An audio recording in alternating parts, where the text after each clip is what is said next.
Assalamualaikum warahmatullahi wabarakatuh.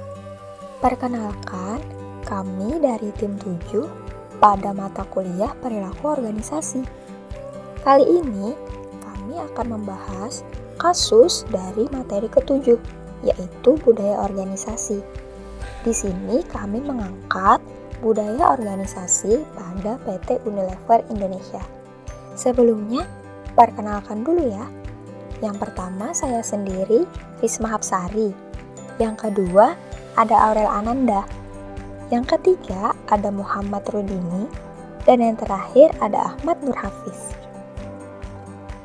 Baik, jadi di sini saya akan menjelaskan tentang budaya organisasi perusahaan di PT Unilever Indonesia. PT Unilever Indonesia merupakan salah satu perusahaan terdepan untuk produk home and personal care serta foods and ice cream di Indonesia. Rangkaian produk Unilever Indonesia mencakup brand-brand ternama yang disukai masyarakat Indonesia seperti Pepsodent, Lifebuoy, Dove, Sunsilk, Clear, Rexona, Vaseline, Blue Band, Royco, Bango, dan masih banyak lagi. PT Unilever Indonesia telah listing ke Bursa Efek Indonesia pada tahun 1981 dan pada akhir tahun 2011 PT Unilever Indonesia menempati peringkat ke-6 kapitalisasi pasar terbesar di Bursa Efek Indonesia.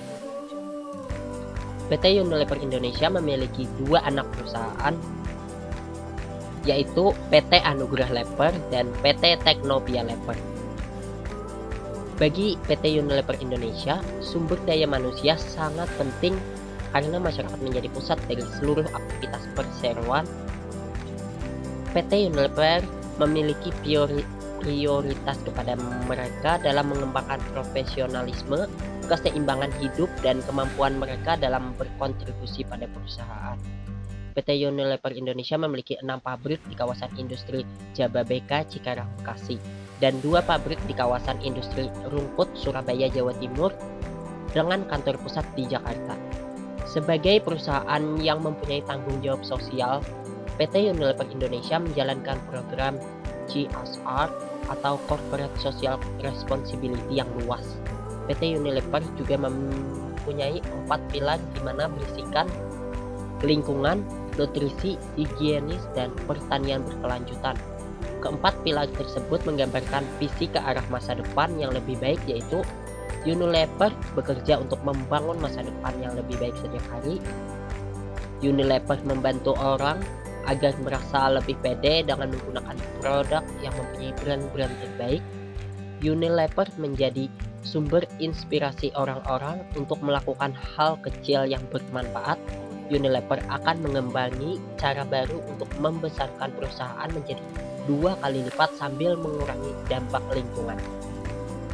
Tujuan dan prinsip Unilever Indonesia selalu bekerja dengan integritas, melakukan dampak positif, mempunyai komitmen yang berkelanjutan, menjalankan aspirasi perusahaan, dan bekerja dengan yang lain. Bagi PT Unilever Indonesia, kesuksesan sebuah perusahaan sangat penting karena berkaitan dengan kelangsungan perusahaan. Kalau sebuah perusahaan beroperasi dalam jangka panjang, perusahaan harus mempunyai rencana yang jelas dalam jangka panjang tentang bagaimana mendorong bisnis dalam penyediaan tenaga kerja. Secara teknis, rencana sukses PT Unilever Indonesia ke depannya harus melihat apakah perusahaan mempunyai stok yang cukup untuk memenuhi kebutuhan di tahun yang akan datang. Dalam konteks Unilever, sejak awal tahun 70-an telah mempunyai program untuk merekrut fresh graduates dari perguruan tinggi. Mereka yang direkrut adalah mereka yang mempunyai potensi bisa naik setinggi mungkin dalam organisasi ini. Kami mendidik mereka agar bisa di posisi baik vertikal maupun horizontal. Hal ini agar mereka belajar untuk bisa mengisi posisi yang ada baik sejajar maupun ke atas. Selain itu, PT Unilever Indonesia mempunyai buku pedoman yang dinamakan Professional Skill Dictionary. Masing-masing jabatan di perusahaan ini mempunyai petunjuk pengetahuan apa yang harus dia punya untuk semua posisi. Setiap karyawan selalu dibandingkan dengan rekrutmen dari pekerjaannya, apakah cocok atau tidak. Jika belum cocok, maka akan dilakukan pengembangan di dalam setiap orang. Rencana suksesi ini dilakukan juga untuk menghadapi keadaan darurat, seperti ketika karyawan yang tiba-tiba pindah ke perusahaan lain. Meski demikian, tetap tidak menutup kemungkinan jika karyawan pengganti harus diambil dari luar perusahaan. Sedangkan untuk mengukur keberhasilan rencana suksesi itu, yang paling gampang adalah dengan menggunakan performance appraisal. Setiap tahun kami punya performance appraisal. Melalui performance appraisal, kami mendiskusikan dengan karyawan mengenai target yang harus dicapai dan mengenai pengembangan diri sendiri. Karena pada awal tahun itu kami bukan hanya memiliki target, tetapi juga development program. Dengan portofolio brand kami yang kuat, kehadiran yang menonjol di pasar, dan komitmen yang bertahan lama untuk berbagi nilai kreasi, kami percaya kami berada di tempat yang terbaik untuk mencapai tujuan. Faktor penyebab terjadinya pelaksanaan merger yaitu: yang pertama, integritas merupakan nilai yang sangat fundamental bagi setiap individu dalam organisasi.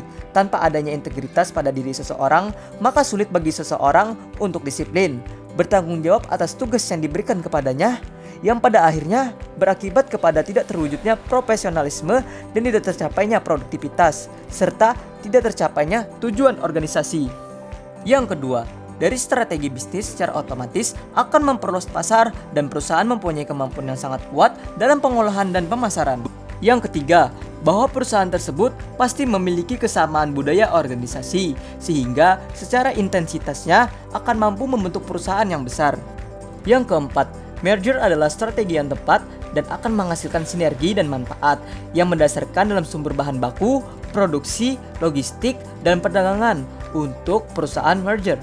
Perusahaan merger akan menjadi lebih meningkatkan daya saing dalam bisnis. Pengelolaan setelah merger akan menjadi lebih luas dan hal tersebut justru akan mendorong untuk mencari solusi yang simple dan sederhana untuk berpikir lebih efisien dalam pengelolaan bisnis. Selanjutnya, analisa budaya organisasi dari PT Unilever. Yang pertama, memiliki hierarki organisasi yang jelas dan tanggung jawab masing-masing tugas dipegang oleh tenaga ahli dan pakar di berbagai daerah karena areanya geografik. Selanjutnya, suasana kantor terkenal antik dan anggun, serius dengan seragam yang rapi, kemudian suasananya hening dengan irama yang klasik. Selanjutnya, para manajer bekerja dengan tekun. Budaya memperbaiki diri untuk meningkatkan kompetensi, menjadikan budaya organisasi Unilever menjadi kuat.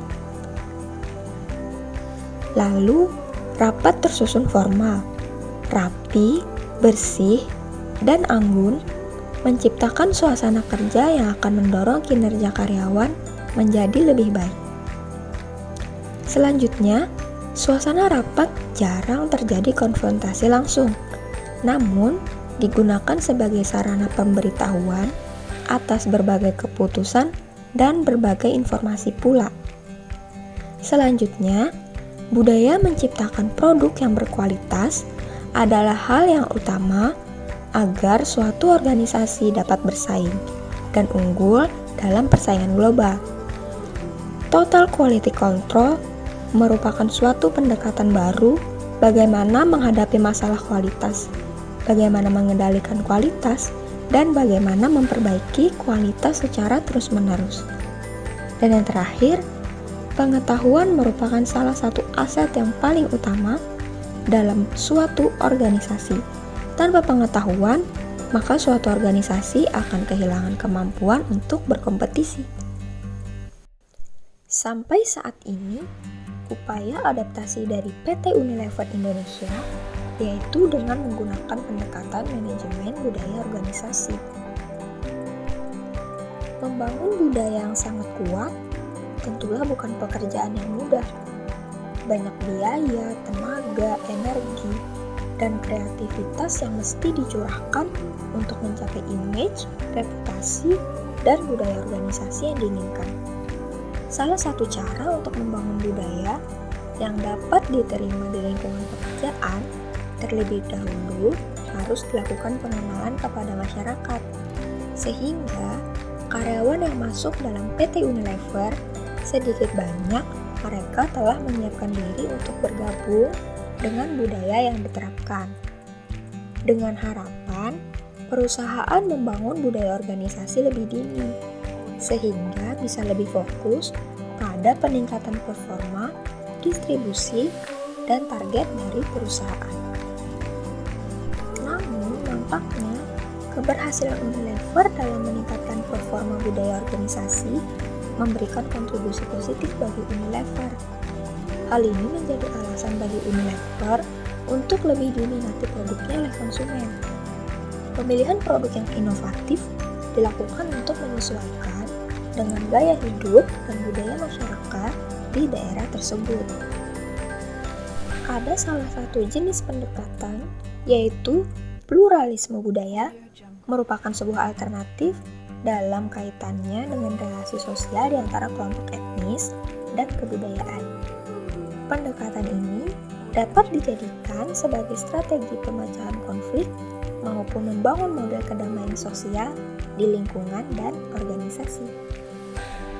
Ditinjau dari budaya organisasinya, mungkin Unilever melakukan merger, akuisisi, atau kerjasama dengan perusahaan lainnya, misalnya perusahaan Korea, Jepang, atau Amerika. Pengembangan lintas budaya Unilever sangat dimungkinkan melakukan merger, akuisisi, atau bekerjasama dengan perusahaan Korea, Jepang, atau Amerika. Dengan melakukan pendekatan kesamaan ciri-ciri budaya di negara tersebut, pasti akan memperoleh kesamaan cara pandang atau melakukan sinergi budaya sehingga bisa jadi akan tercipta Unilever dengan budaya yang dinamis di seluruh negara yang terdapat bisnis Unilever. Negara Korea, Jepang, dan Amerika memiliki kesamaan budaya disiplin yang tinggi. Dengan dukungan sistem informasi yang memadai, maka akan dapat mudah menyesuaikan budaya yang terdapat di peta Unilever, sehingga hal tersebut justru dapat memperkuat intensitas dan clariti budaya organisasi. Tujuan dalam menciptakan budaya organisasi adalah menyelaraskan misi dan visi yang hendak dicapai dari konsepsi budaya organisasi. Dapat disampaikan sebagai berikut. Pertama, budaya organisasi menjadi pedoman sebagai aturan yang harus kita patuhi dan dijalankan sebagai komitmen yang datang pada diri kita sendiri dalam bersikap. Yang kedua, dengan pedoman budaya organisasi yang diperkenalkan dan dapat diterima oleh warga komunitas dalam menjalankan peran yang dibebankan kepadanya. Yang ketiga, dengan pedoman ini juga mendorong kepada setiap warga untuk mampu membangun kebiasaan yang produktif. Yang keempat, menjadi pedoman dalam merumuskan budaya kerja ke dalam masing-masing unit kerja sesuai dengan bidangnya. Yang kelima, menjadi pedoman agar setiap orang yang merasakan akan arti penting untuk terus meningkatkan kompetensi agar dapat berperan dalam dimensi pembangunan. Dengan demikian, bahwa budaya organisasi sangat dibutuhkan dalam setiap perusahaan untuk meningkatkan produktivitas yang kuat serta mengeratkan solidaritas untuk mencapai tingkat kemajuan agar terciptanya produk yang berkualitas. Bila mana budaya organisasi sudah tidak berfungsi lagi, sebaiknya dilakukan perubahan budaya organisasi sehingga selalu terjadi penyesuaian budaya namun tidak menghilangkan akar-akar budaya yang telah dibentuk sebelumnya. Wawasan merupakan langkah awal dalam peran budaya organisasi, masa depan dalam menyeimbangkan perencanaan dengan pelaksanaan yang sejalan. Bila perlu diadakan penyesuaian sesuai dengan tuntutan supaya perubahan di suatu perusahaan akan lebih mewujudkan tingkat kejayaannya. Sekian pembahasan dari kelompok kami, kurang dan lebihnya mohon dimaafkan. Wassalamualaikum warahmatullahi wabarakatuh.